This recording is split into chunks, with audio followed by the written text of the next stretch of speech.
welcome back. Let's bring in our guest. Sheikh Ahmad Gumi is an Islamic cleric. He joins us virtually. Sheikh, good morning. Good morning. Good morning. I want to, there's a way I wanted to start, but given the comment made by just our previous guest, maybe we'll kick off from there. He said, of course, we did the highlights showing that you're coming on the program. He says, in his view, as far as he's concerned, you're a person of interest. How would you respond when you hear those kind of things about your person? I don't know in Nigeria who's not a person of interest. One way or the others, they find people liking in everything. So my stand on issues, on national issues, really should be of interest to everybody who wants peace to prevail in Nigeria. I'm just looking at the way how we can achieve peace without letting blood or bloodshed. That's my mission. And I think many people are understanding it now, and some governments are even implementing it, and we're getting results. You see, I'm in Kaduna now, a hotbed of banditry now. Things are getting better, much, much better. I can say maybe 90% Kaduna state is good. Yeah, we've seen it scale down, at least in southern Kaduna, but generally things are not as better as you would like to put it. Bandits. Yes, you see, there are fault lines in Nigeria where... So, if I may put my question so that I can put it together, just like omnibus it together. So first, banditry is on rampage. Right now, we've seen all the abductions and all the terrorist killings, and now Nigeria is a country of particular concern designated by the United States. There are back-end and backroom conversation as to wade off the onslaught from the United States against these terrorists and all of that. Nigerian government to wake up to its responsibility. And we've seen very terrible things done by bandits, killers, if you put it that way.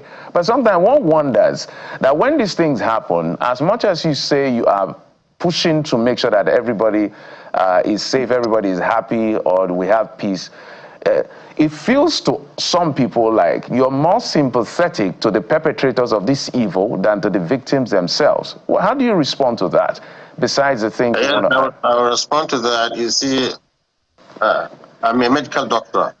You see, when you have an emergency, you're only concerned about stopping the bleeding, not even the fractures and the other things, maintaining the cardiovascular potency. So I'm so much concerned about those people who are injuring people, killing people. Just imagine a madman in a market with a knife who has stabbed many people. So my first aim is to get that knife from that madman, not the people that are injured. I'm not a government, I'm not an authority to say that I can take care of everybody. My concern is that blood should stop flowing. And I've seen it because I've seen it firsthand, and this is the best way we can achieve this. And government have understood that. People have understood that, but I think for political reasons, I don't know why we Nigerians cannot come together and implement it. Some people say we have neglected the victims. We have not neglected the victims. The victims, they have an emergency management agencies that can take care of them. We have state governors, we have everything. They can take care of them. But these people that are outlaw, how do we use psychology? How do we use our knowledge of human sociology and interaction? How can we deviate them from these evils they have fallen into? Because we know them for a very long time, very, very long time. They are not what they are today. So what happened? You see, if you want to cure a disease, you have to go back and see the etiology. What causes the disease? But without diagnosing it, you will just be beating about the bush, and you never get a solution to that. Well, Sheikh Gumi, I mean, for starters, just like my colleague mentioned, you know, I was also just going to mention, begin with the state of your mental health, because for every time your name is mentioned on the streets of social media, for instance, what follows it is missiles and attacks. So sometimes I wonder just how perhaps the state of your mental health is and all of that. But I would like to take you up on the words of U.S. Rep. John James speaking to the House Foreign Affairs Committee. He says, Nigeria is now the deadliest place to be a Christian. Says they are targeted displaced and killed simply for their faith. I'm not sure how he got the statistics or the numbers, but it says since 2019, nearly 17,000 Christians have been killed. And even this year as well, we have them in their numbers. You say that, you've also been quoted as saying that the US is only using these claims of a Christian genocide as an excuse to come into Nigeria. How do you marry the reality on ground, the numbers on ground, and the fact that your response is that the US is only using these Christian genocide allegations as an excuse to visit Nigeria, just as they did with Venezuela? You see, if you want to use the same argument that Christians, this is the worst place for a Christian in the world, and that Christians are persecuted, if you plead the issue, and let's talk about the Muslims. So when you see the situation of Muslims, especially in the Southeast, even in the South, even in the Southwest, even in South where Muslims seems to be majority, there's a sort of persecution and suppression. So you see, and even in the North, when you see a lot of Muslims killed in their house and homes by these bandits, you can say then is the worst place for a person to be a Muslim in Nigeria. The same thing, it's a mirror image. But the issue is not that.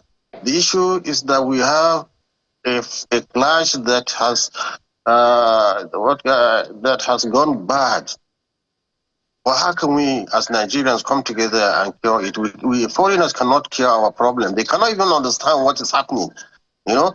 So when people see this conflict and make it a religious conflict, we just laugh because they lack the intelligence and the wisdom to tackle this problem.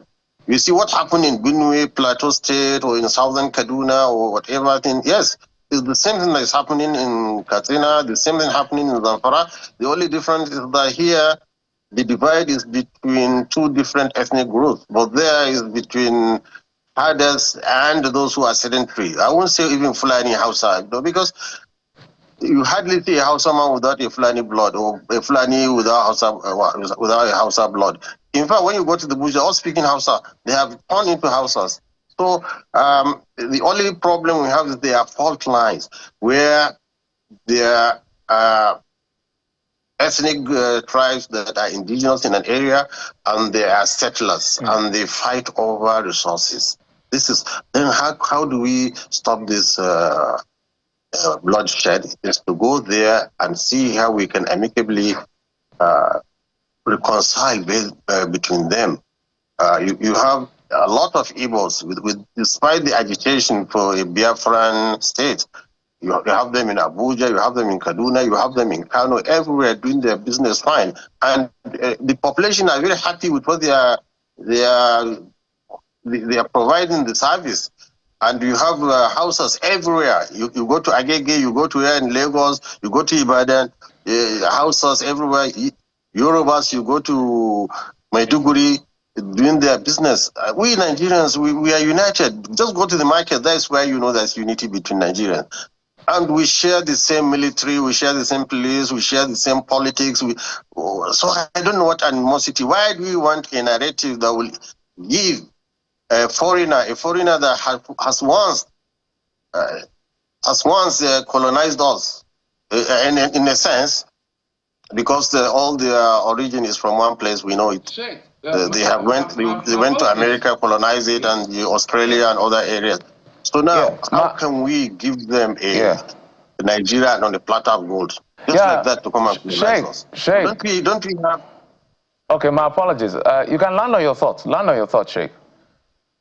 So what we are saying, don't use this narrative that there is Christian genocide. No. Yes, there is genocide in Nigeria, or there is suppression or fight between ethnic groups. And this ethnic groups is irrespective of religion. We have seen that in even just the recent spread of kidnappings. It started in Kebbi. Kebbi, they are Muslims. All the girls were Muslims. But the narrative in the United States, at first they thought they were Christians. Then they are just suddenly shocked to find that, oh, they are Muslims. So you see, we should not give it a religious coloration. All right, people do that to just get sympathy and support from from outside. All right, Sheikh, if I may comment, I think you're cherry-picking the issues. It's a complex conversation, and I think it's a fallacy of a straw man argument. So let's put it clearly. There is clearly genocide, as you've admitted. If the Christian enclave within which these things have happened, whether it's Barikiladi, Bango, Yelawata, wherever you want to call, are saying people are killing us, it's a disservice and desecration to their memory to say, no, you're not being killed for your faith. They are targeted killings. So it's a complex mixed bag. There's also the economic angle, which you've mentioned as well. No, Sheikh, just hold on, just a moment, sir. Okay. There's also the economic angle, which you mentioned, that is around those ethnic narrative as well. Farmer head, people are just trying to survive. So it's a game of survival. There's that enclave as well. There's that element as well. Then there's also the bigger geopolitical element as well, where you are talking about the colonizer element. We can't dismiss that. And then there's pure criminality. So when we talk and begin to play down on the Christians who are saying we are being targeted, I think it's disservice. And Muslims are also killed. We cannot deny that. So sometimes also the fact that we shouting that we're being killed the most, perhaps, is the issue here. So my question is, let's look at the perpetrators, which you advocate for. Allow me to use the word.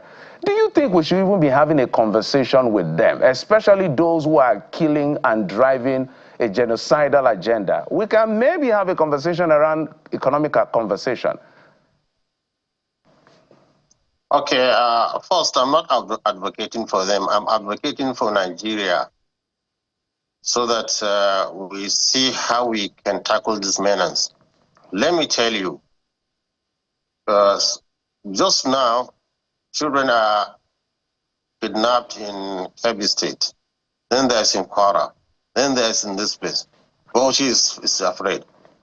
Yet, with such number of outlaws that can disorganize Nigeria, and you want a military that is trained to fight a guerrilla war, which even America could not even succeed in Afghanistan. Even Israel cannot succeed in a small strip of land.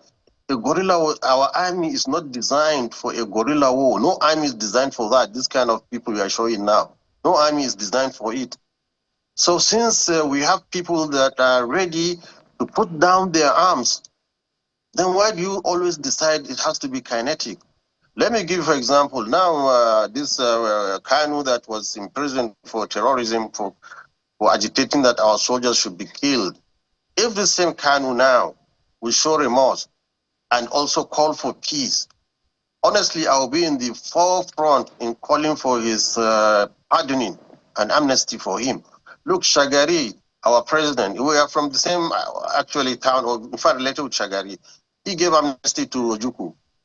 Look at Omar Eradua. He gave amnesty to the military, the Niger Delta militants who have also committed acts of terrorism. So this is how we are. We are also looking for a way out. We have lost leaders. We have lost Sardona. We have lost Mutala. And we are still asking for peace, for peace, for peace. If perchance any Muslim has in the past killed one single Nigerian leader who is not a Muslim, it will have been in the air every day. We will not forget about that. But we are people who forgive. So I want that to go into people's head. I'm advocating for Nigeria the best way out. All right. This is our interest. And we are victims of these victims. Gumi. We had relatives in the army that were killed. Yes. We have relatives that were kidnapped. Even now, as I'm talking now, in Gumi local government, there's an attack by bandits there because Zamfara has refused to come into any agreement with them. But the Kaduna example, this is what I want people to understand. Without necessarily succumbing to their threat, you can develop peace. Our message is peace. So I am so surprised when Nigerians are saying they want to. Fighting is something you cannot predict its end. You can start it, but you cannot predict its end. So I want to preserve Nigerian unity. I don't want foreign intervention, and I don't want tribes to be fighting. Then also we don't want religion the fire of religion to be ignited in Nigeria, because if it's ignited, who can quench it? Well, Gumi, so I'm not sure how long you've been advocating for Nigeria. Perhaps you can remind us how long you have been in this advocacy struggle. If I wore the uniform to protect Nigeria, I'm a captain in the Nigerian army, and I've been going there. When I go there, I go with Nigerian officials. I don't go alone. So do you think that the situation could have been worse, but for your non-kinetic approach drive? Oh, definitely. Definitely. Look at Abuja-Kaduna Road. Now everybody can fly. You see, that's where we had the train mishap. But now it's free. It's free.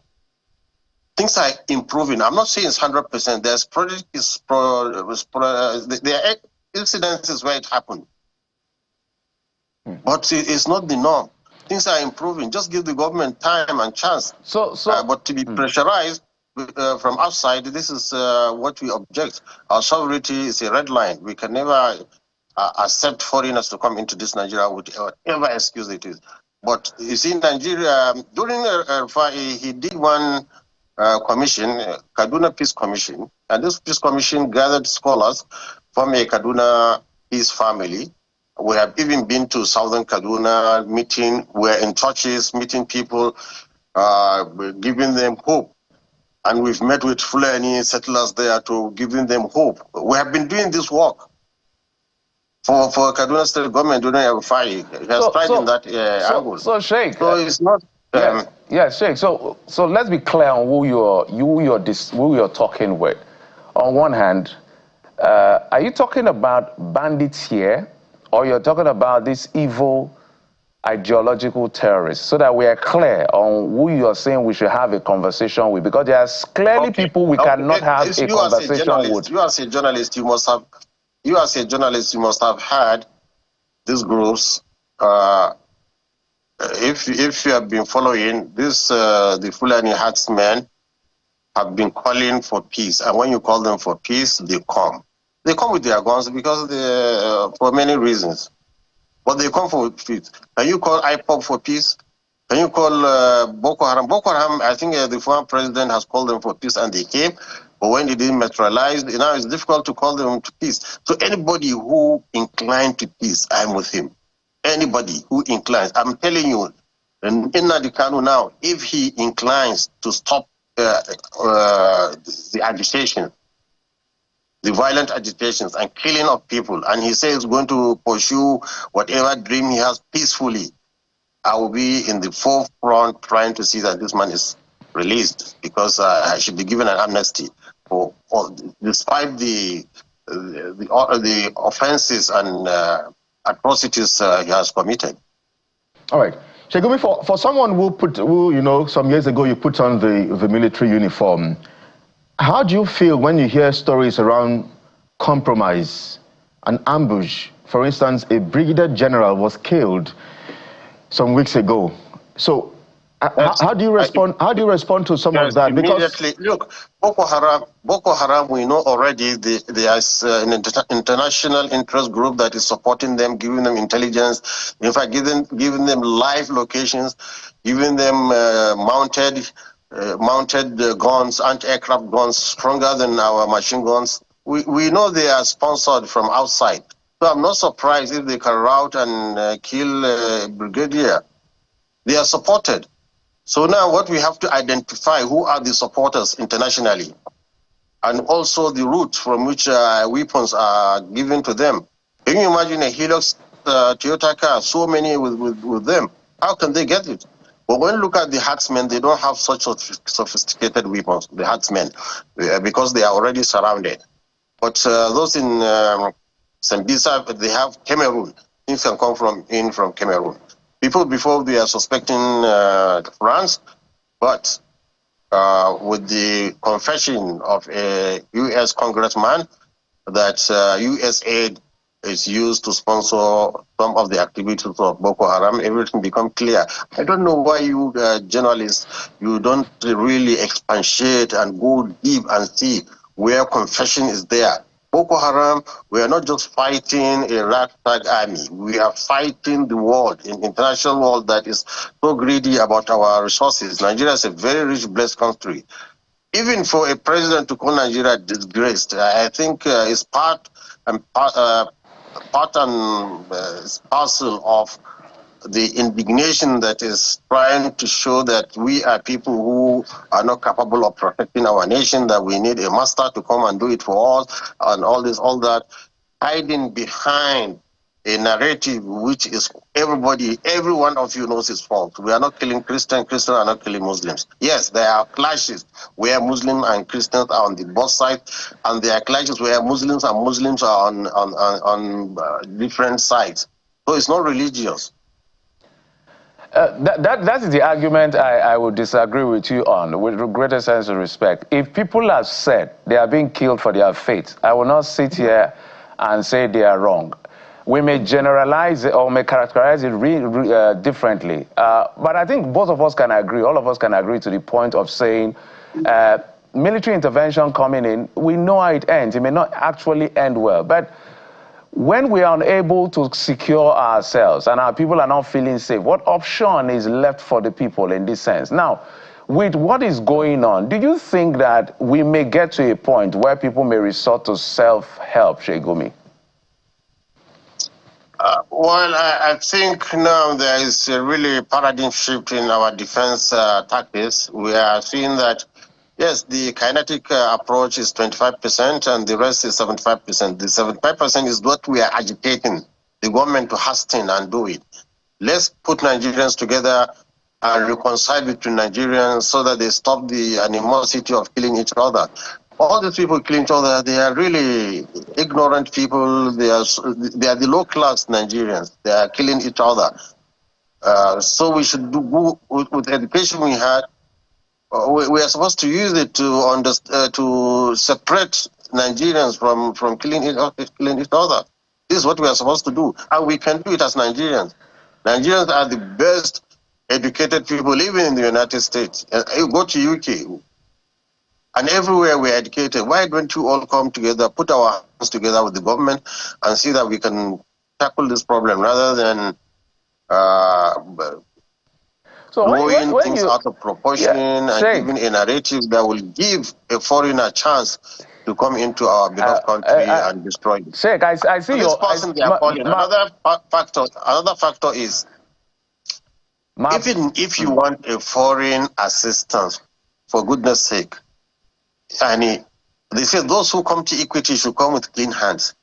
You got somebody who has just some few days back have supported the genocide, which was condemned by all, meaning was condemned by the world itself. A genocide in Gaza.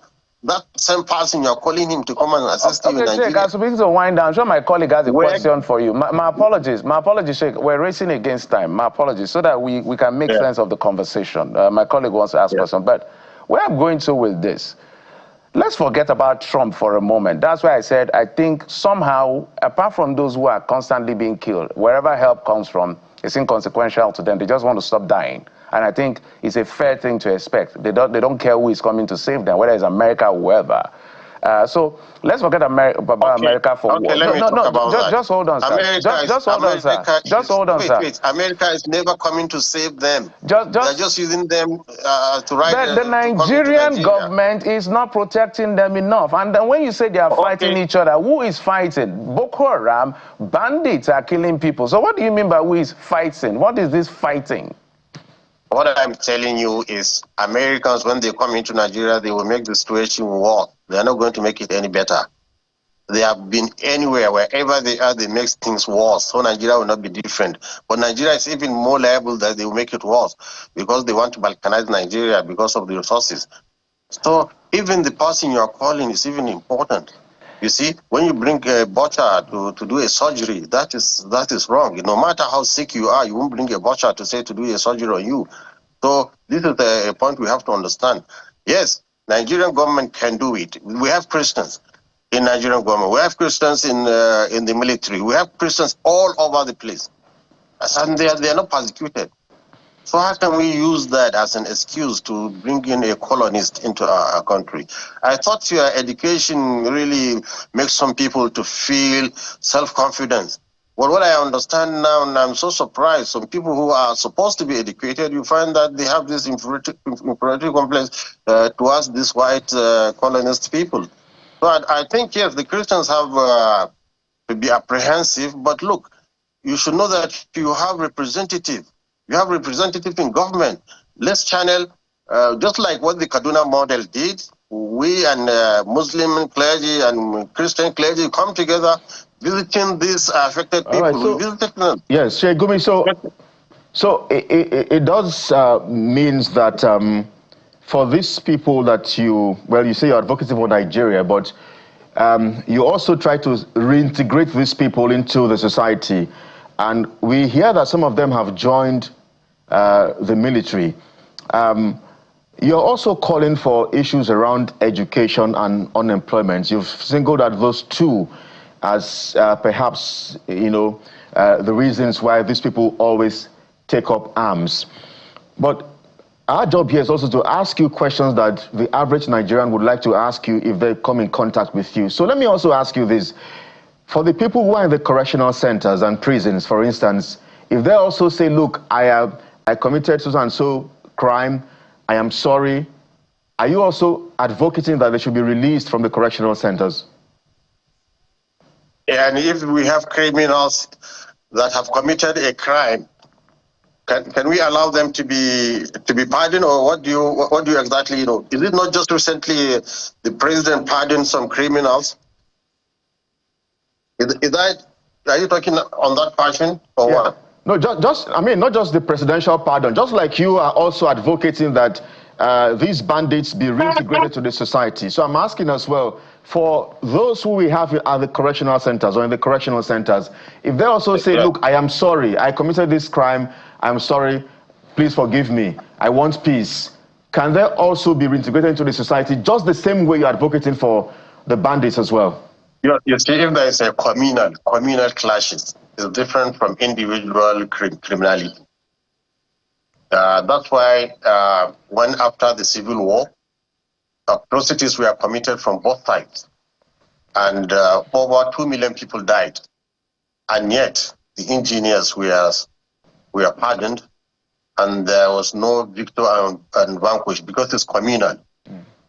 But if it's an individual killing an individual now, this law will come in and the doctors will take it off. But when communities are fighting, who are you going to judge? So now we're trying to stop bleeding. We want peace in Nigeria, in every area, wherever there is tension.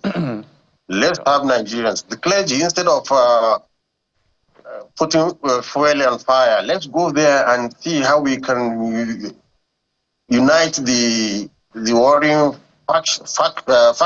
All right, Sheikh. Rather than coming to a grave and start beating it and crying, everyone, Muslims can show you the graves of people they were massacred and killed too. But we don't do that, so that we have peace on the land. All right, Sheikh. The argument would be, some people say some Christians are more killed in one area than the other. Now, I think we can all agree that we all want peace. Everyone wants peace. But there cannot be peace or justice or healing without justice. And one of those justice has to be the truth. So when persons like you say there is no Christian genocide, that in itself turning logic on its head. Because you may just be narrating it around communal clash, either farmer crisis. There's an element that certain people they've doubled down to say we're being targeted because of our faith. We cannot discard that just because we want to spin it. So if we want to really solve this problem, Sheikh Gumi, since you're at the forefront, it's important you also agree that there is some form of Christian genocide in parts of the North. If we don't have that conversation, then I don't know where we're leaded to. But we must say, if you say there is genocide that affects Christians and Muslims, nobody will argue with you. Okay. In fact, there's no place to argue. Genocide affecting Muslims and Christians. When you say there's a Christian genocide, a genocide directed specifically because somebody is professing Christianity, There is none in Nigeria. There is none. There is, Sheikh Gumi, there is. When my knowledge, as far as I know, there is none. There is. So you cannot force somebody to believe something he doesn't. Yes, I will not force you to accept it, but I will not dismiss and silence the voice of those who say that is their reality. But at the end of the day... let's for argument's sake, believe there are some people who are targeting Christians and killing them. This is the work of the government to stop them from doing that. Exactly. And one of the ways to stop it is to get everybody, stakeholders in the issue, to come together. As I've told you several times and repeatedly, in Kaduna, a clergy of both Muslim and Christians have been going around to affected communities, Christians and Muslims. We have been sitting down with them. All right. Everybody bringing out his grievances. And we settled issues. So why can't we do it nationwide? Okay. I think inviting somebody whose hand is also stained with blood of children and women. All right, not Sheikh. In hundreds, in thousands. Yes, Sheikh, we're totally out of time. I think we have gotten to a good place. I just wanted us to accept that everybody's reality cannot be dismissed. This is their reality, and if we want to help and bring peace, you and everybody who is involved in this journey, that's why we brought you, to also have your say. All sides must be heard. But we cannot just build it based on dismissing somebody's reality. That's why I was insisting that if that is their reality, don't dismiss it, rather address it. Sheikh Ahmed Gumi, thank you for coming on the program. Thank you very much. Thank you very much. All right, we'll take a break, and when we come back, we'll continue the conversation around national security. It's a big one. Nigeria is having a lot of issues, and I think that's why we're having this roundtable to see how, whether you're a Christian, you're a Muslim, whatever you believe in, let the killing stop. I think that's what we agree on, but we must not dismiss people's reality. We'll be back in a moment. Former Speaker of the Plateau State House of Assembly, Dewang, joins us in just a moment. Stay with us.